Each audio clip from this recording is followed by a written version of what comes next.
Hello viewers, welcome to our channel. Hereafter we are also going to look some programming languages.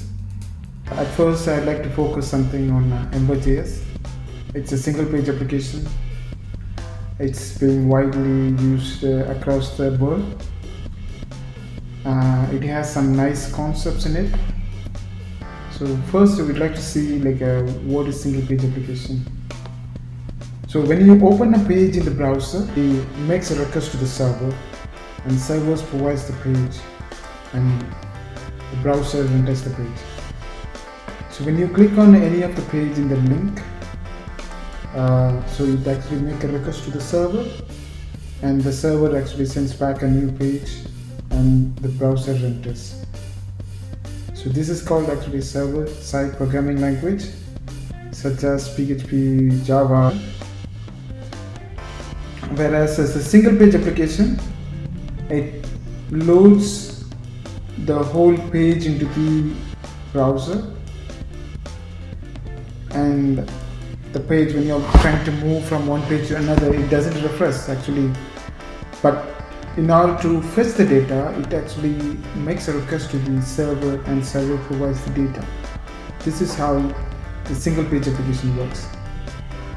Because of actually it just takes the initial time loading, we feel, and the single page application performs faster, and it is very famous nowadays. We have so many frameworks and we have so many libraries available to create the single page application.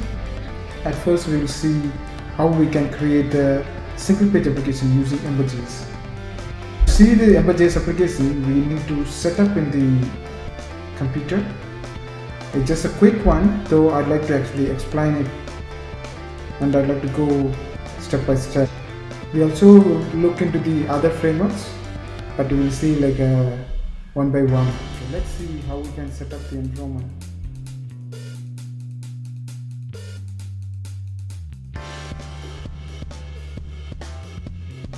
Node in our computer. So Node is a command line interface. Using the Node, we can able to run the JavaScript in the Node platform also. Previously, JavaScript had the restriction to run only in the browser. For Ember, why we install the Node.js is because emberjs is now available as a npm package. So when we are using the npm package, to use that we need the Node.js. Okay, let's dive into the browser. So I'm going to Node.js website.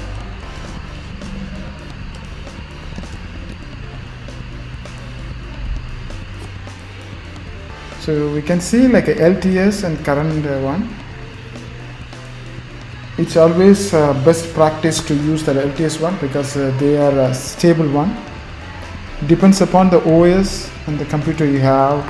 You can choose whatever you want.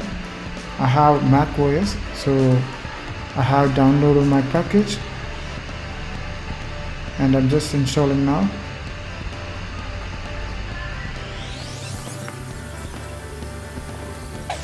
To check whether I have installed or not correctly, we can just open the terminal.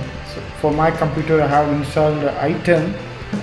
It just works like a command line tool, whatever we have in the Windows and the Mac. So Mac, we say terminal. Now I have installed item. We just use the feature of terminal. So I'm going to check whether the node has installed correctly or not. So I'm running node, either -version or node -v. So the version what I have installed is v12.16.2. So whenever we install the Node.js, it also installs the npm automatically. So we can check what npm we have. So as I said earlier, npm is actually a Node package manager. It's actually to run the JavaScript. So we create as a package, and that package can run in the Node runtime environment. So that's what the idea. So now we are going to install Ember now. So to install the Ember now, okay, so it is actually Ember npm install or npm I.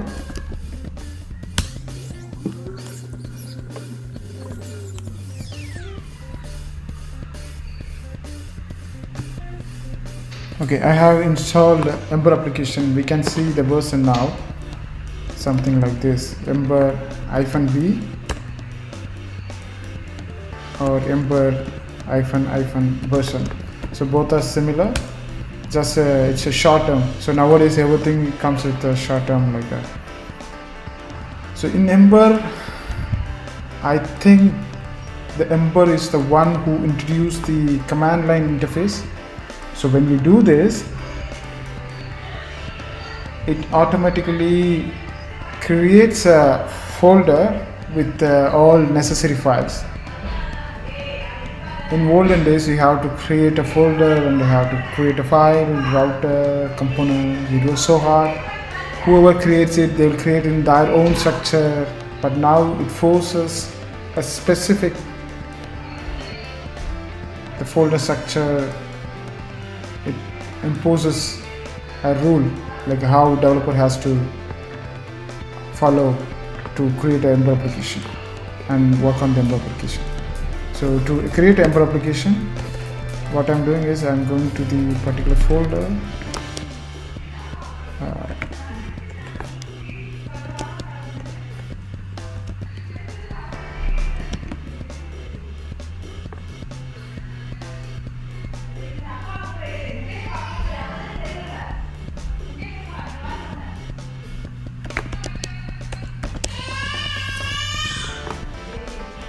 And I have to run ember new to create the ember new application. I'm just mentioning hello world or hello ember. So it will automatically set up everything. You can see the progress what actually is doing. In Ember actually we have a good approach. The approach is actually every 2 weeks they do some new releases, new features. So what I'll do is I'll actually create a video on every release whatever they're doing. So you can able to see in our channel. So please subscribe and click the bell button so that you can see whatever the new things comes in the Ember. In other frameworks, I don't know. So whenever they actually go for a new release, it's not ideal that it won't be a backward compatible. So what you have to do is when you're upgrading the application, you also have to rewrite the entire application to support the new version. But in Ember actually usually they support the previous version, they'll consider about that. So I think Ember is a good choice for your project if you are looking for any framework. I have created a new Ember application. So what I do is I'll go to the hello Ember and I have to run Ember as server or serve, or I can mention short term one. So because of I have in the other tab with the different application is running, it uses the default port. The default port for this Ember is actually 4200. If you want to overwrite it, you can just mention port and you can mention the port number whatever you want.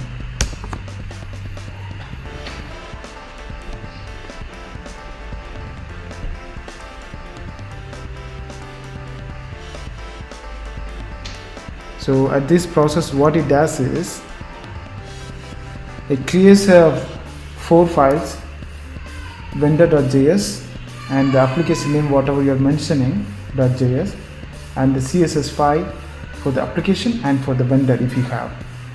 So this is what happens when you actually run Ember server and it creates a runtime. So it creates like a server so you can able to access in the browser. So I have copied this one and I'm running the browser. So you can see the default ember application. Now we can see like what are the folder structure. I'm creating a new window from the atom. You can use whatever the editor you like it. I feel like this one is a lightweight one, but won't consume more RAM memory in your computer. So this is what the structure.